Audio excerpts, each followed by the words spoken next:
I'm Dr. Stefanos Zafeiriou. In the UK academic system, we are not entitled of the rank of professor until we get the professorship. Until then, we call doctors, unlike the USA system. So, thank you very much. I'm grateful to Yannis who invited me here. And it can be a bit emotional for me, so I would like to be excused beforehand. So today my presentation is going to be a bit more technical than the previous ones. I'm going to mention some technical contributions of Maria's in the field of photometric stereo, and then I want to show some very recent results of ours. The paper will be just submitted in CVPR in this year about building 3D morphable models, and this started with actually this work started with some discussions I had with Maria when like two and a half years ago, like 3 years ago almost. So I will try to be as fast as possible, and I will try to skip some things because we're running probably out of time. So the outline of the presentation is like this, but you have to have in mind that actually there are three main things. The first thing is about photometric stereo, the contribution of Maria's in photometric stereo, and then how you go from photometric stereo to something that's called shade from shading, and then using these ideas of shade from shading, how you build 3D morphable models, what we call in the wild. She really hated this term, but in any case, I use this term.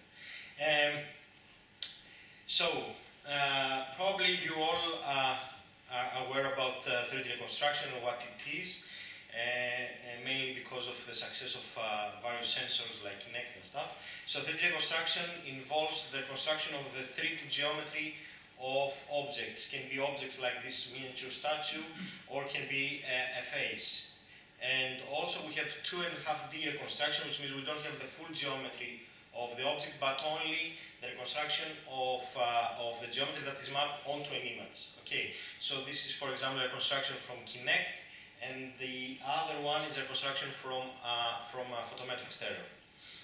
So, in general, 3D reconstruction technologies, some of the most popular ones is stereo. This is a very recent camera by Fuji, which takes two instances of two different images, and then by matching this image you can reconstruct the shape. You have a structured light. Kinect has an infrared sensor which it uses to reconstruct the object.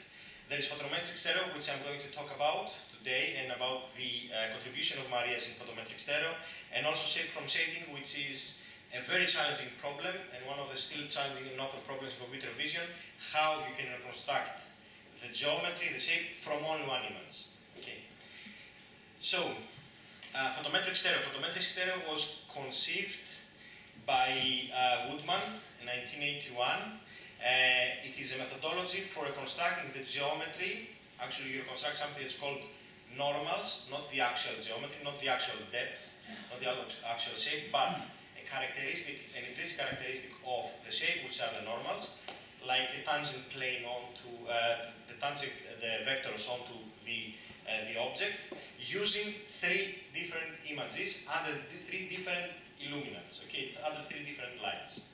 Okay, now by integrating the normal field, you can take the shape of the object. Integration of this normal field is a totally different field of actually research, which goes in parallel with photometric stereo as well.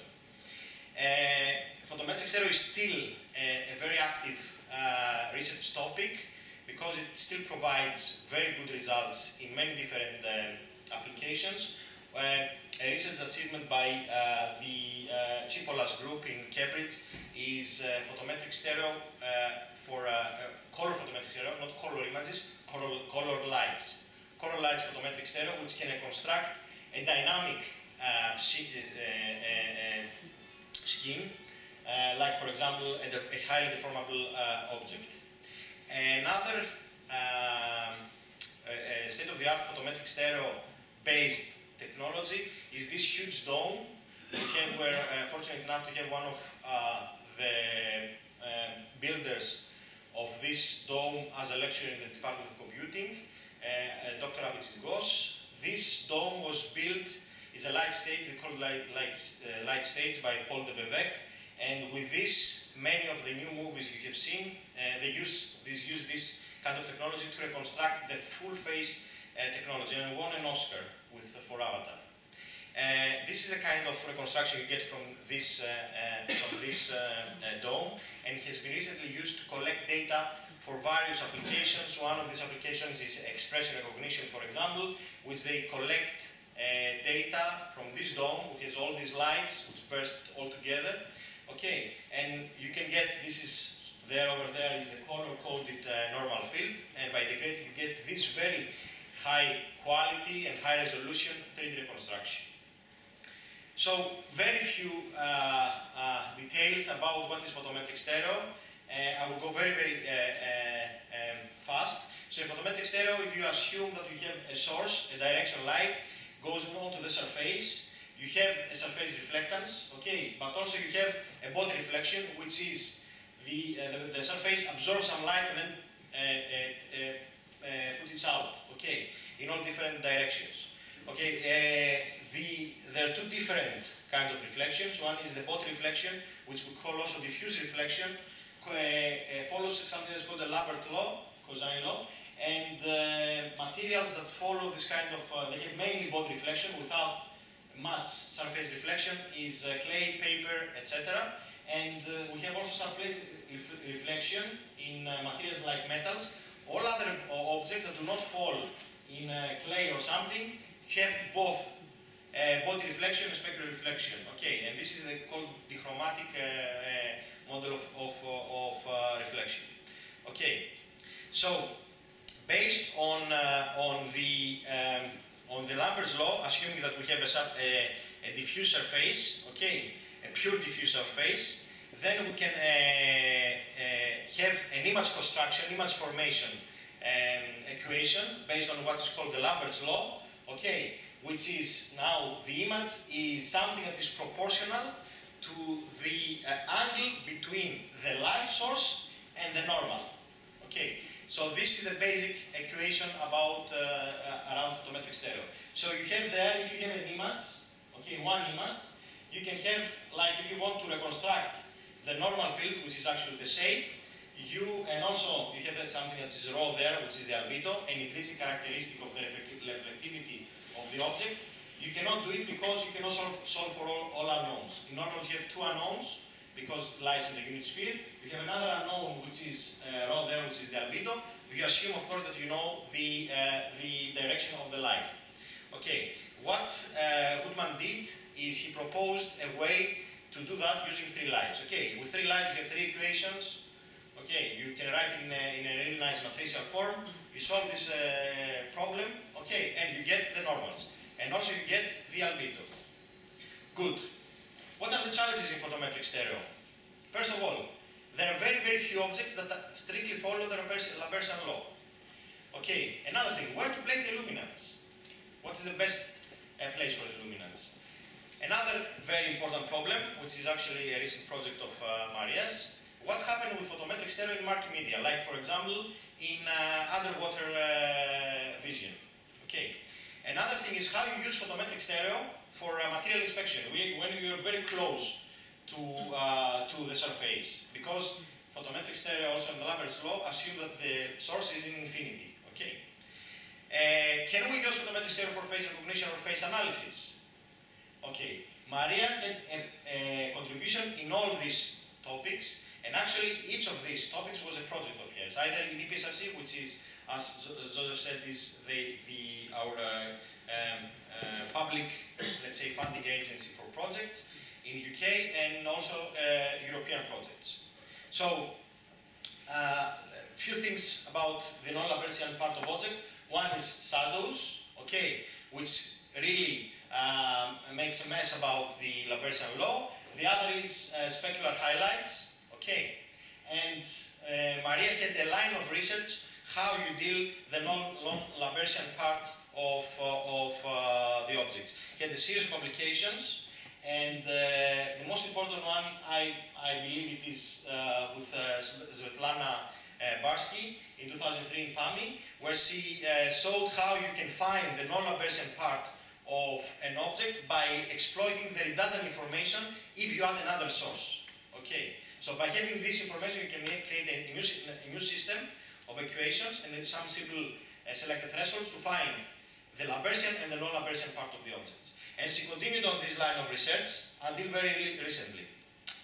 I worked a bit with Maria on photometric stereo on how to place the illuminants, the best positions. And we devised many optimization problems for finding the optimal positions for the lights, okay, for an object.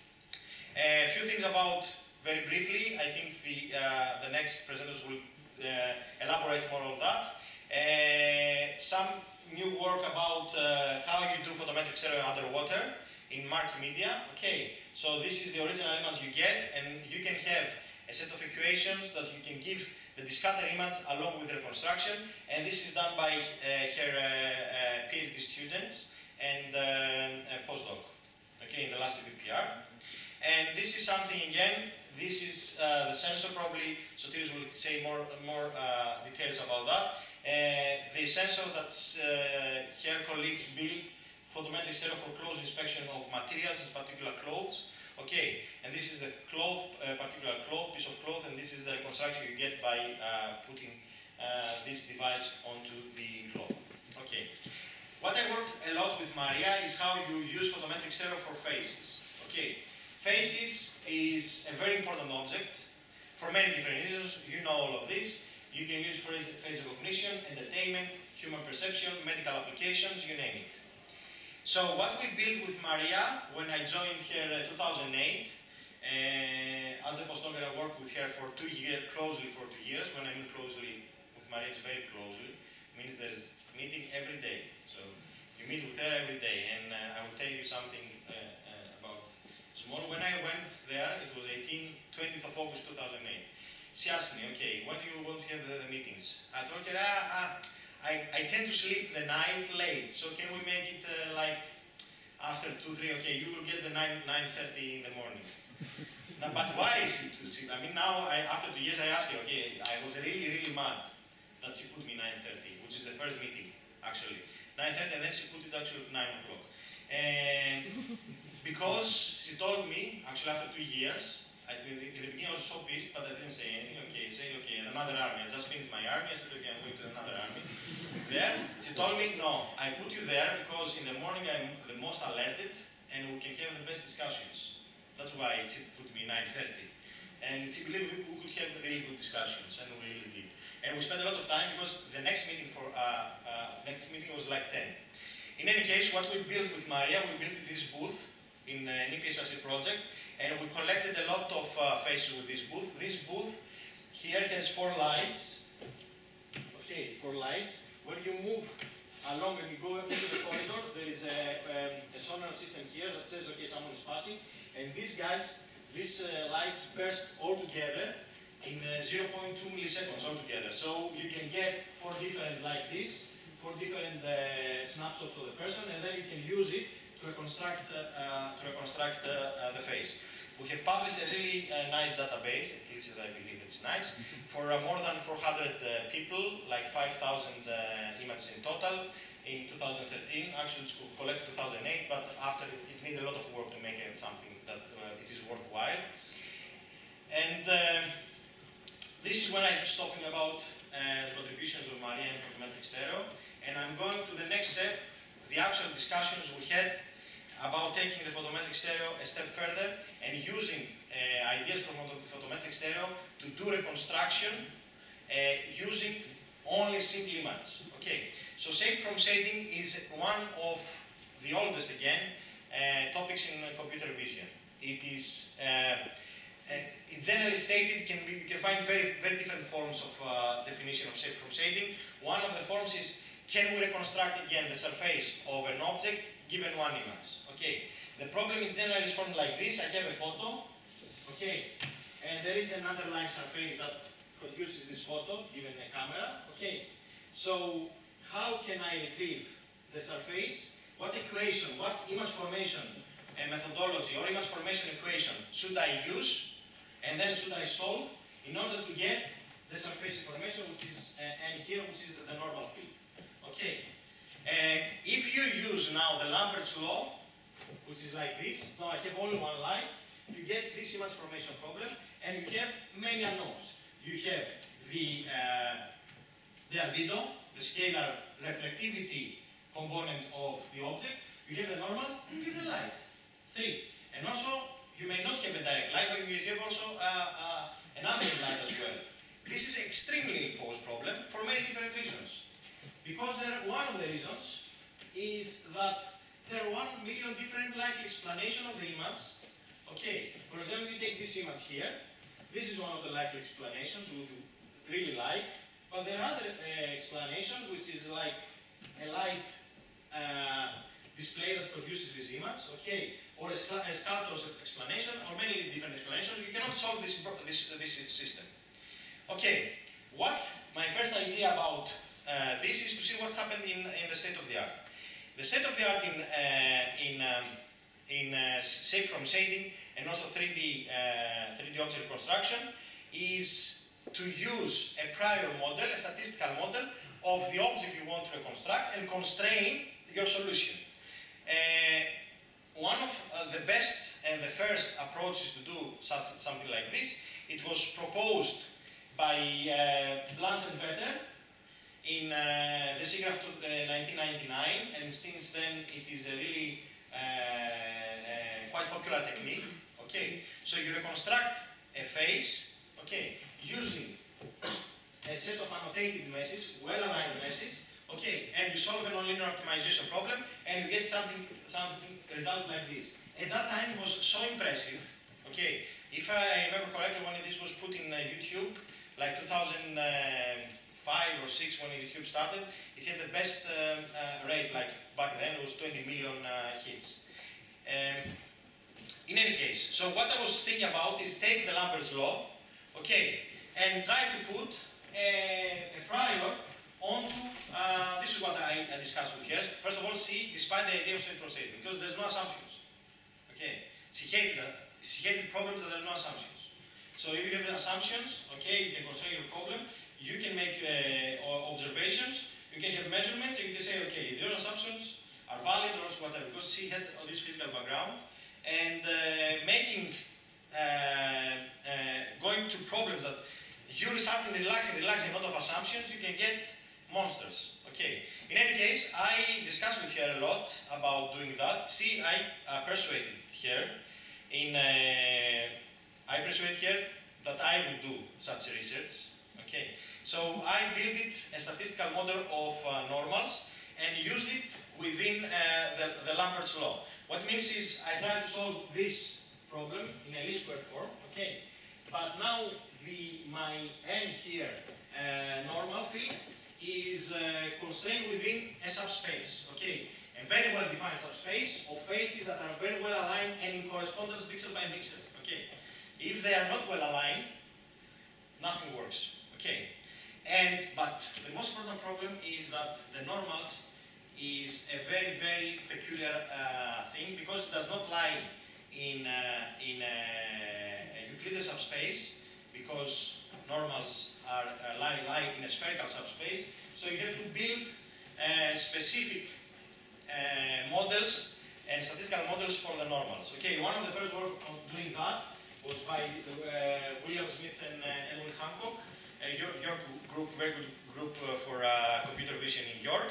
And then what I did is I took their work and put it in a general framework, showing what actually kernel PCA you have to formulate in order to put as a prior for normals, and then use it with such equations, and you get results like this. So here are two images. You have only one image. You don't know the light. This is the ground truth reconstruction you get, okay, by doing photometric stereo, where you know the lights, and this is the result by solving the previous equation by constraining your normals to be within a subspace. And this, the last one, is the state-of-the-art shape from shading without constraining your problem. But because in CVPR you cannot publish results anymore using only this kind of image, you have to show in the wild. Okay, we have to solve in the wild images as well.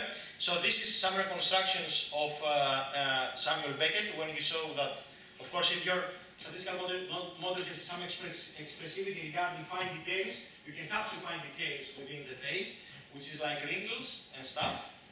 And this is another result regarding in the wild Tom Hanks. Let me show you briefly, because always when you show 3D, we can always find the position that looks good. So this is the 3D you get, okay, totally automatic, from using a constrain your model within a subspace. Okay, so let me continue. But, what is the most important problem here? So then I discussed with Maria and said, okay, I did that, and the work, even though it's published in 2014, CVPR has finished 1.5 years ago. We have to refine, submitting the previous CVPR was rejected. You know, Joseph knows all about this kind of conferences, you know how they are, and you have to refine and refine and refine your results.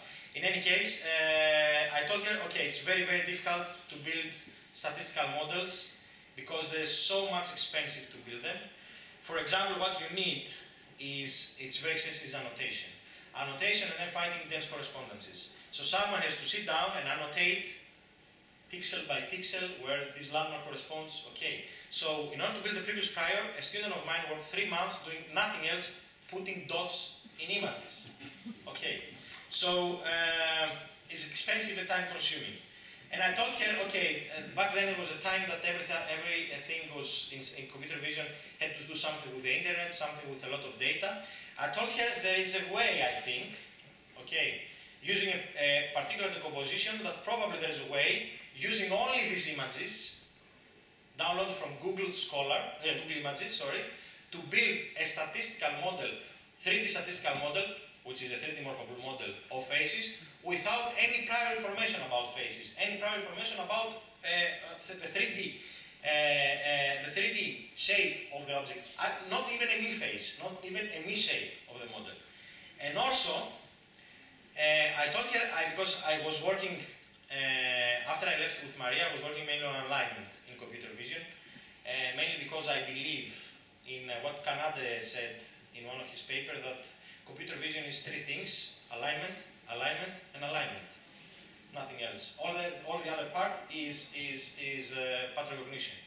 So I work a lot of alignment, and I have done excessive work, and I give a lot of databases on faces with dots. And a lot of students curse me right now putting dots in images. But this is the first thing you have to start to work on. In the same time, while I was working on alignment, I found out ways to solve optimization problems regarding alignment. So putting detailed alignment, not alignment like putting only eyes, correspondences, dense correspondences. Okay, so I believed in that time, it was started like 2.5 years ago when I had my last discussion with Maria, I can find a way to build a statistical 3D morphable model with only face detections, nothing else, and a sparse shape of faces. What's a sparse shape of faces? So someone has, you can make it artificially, even for example using a CAD tool, dots, okay, this is a sparse shape of faces, so that you have some kind of idea of the face. But not 3D model, not annotation on images. Okay, so using only a sparse set of landmarks, okay, you can devise an optimization problem that together aligns the images and find the 3D statistical morphable model for the face. How did I do that? This is the optimization problem I devised. And why does this make sense? Okay, there is a term there, over there, which is parameters. So this is a set of images you have with detections only. And these R plus delta R there are the parameters, the alignment parameters of the images. Okay, so I want to align while the algorithm runs, while this decomposition takes place, I want at the same time to align the images all together. Okay, so I put parameters there, over there, regarding, okay, alignment between faces, which is general. What are these parameters? It's general the components of a statistical model of the sparse shape, plus some general transformation like rotation, translation, and scaling in 2D. Okay, but the most important part is that this decomposition makes sense is because this decomposition is the two-part decomposition, the dichromatic model I told you before. So it has a part which is B times P there, which is the part that is the diffuse component of the surface. Okay, but this diffuse component has, if you use something that's called, and I told here, this is, you have to use spherical harmonics. So from the ones that do not know what spherical harmonics is like, Fourier basis in a 2D, let's say, sphere. Okay, if you use this kind of decomposition, the diffuse part can be broken into a very peculiar thing like this. This is the spherical harmonics. These P are the coefficients, and the coefficients can be even broken times the light, parameterized in a spherical harmonic way, times coefficients. But if you take the P there, here, the matricization of each column of this should be rank 1. I'm not going to do details about why this makes sense. Believe me, it makes sense. And the second part is about the errors, which is the non-Lambertian part. So you have two parts actually there. You have, because I'm using Google images, you have also sparse error, which is some gross errors. Okay, you can take into account. We believe that they are sparse. There's a trend of research on this direction, in any case, putting these kind of terms. But what makes really sense is the second parameterization, U times V, which is the specular parameterization, which is not sparse but is dense. Okay, and I believe because there are phases, you can use a Gaussian parameterization of this, assuming because you have phases, these are correlated.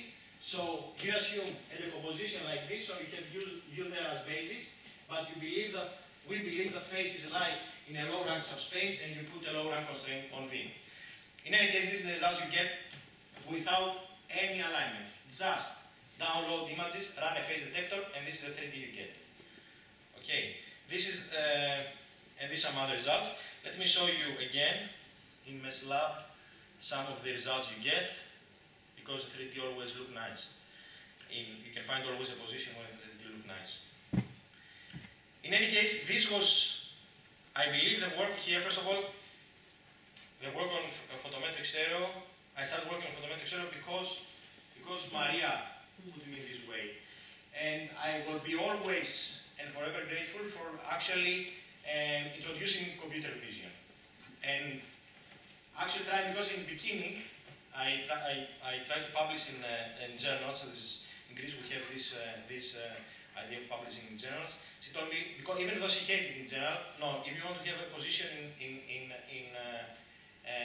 vision, you have to start publishing journals, start publishing CVPR, ICCV, CCV. This is the way you go. Even though I don't do that, I have an established career, I don't care much about this kind of conference. In any case, she put me this way, and also the other thing, she tried to persuade me, even though I believed the opposite. She tried to tell me that, okay, you have to improve your presentation skills. Back then my presentation skills really sucked. Okay, so that's what we did. I don't know if they improved, but in any case, I had to make some steps forward in this direction.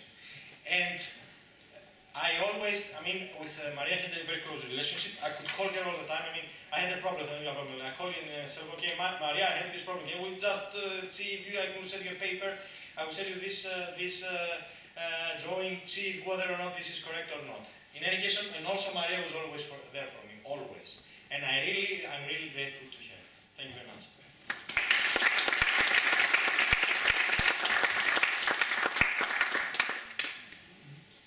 Stefanos, thank you very much. For sure, the presentation skills are very nice.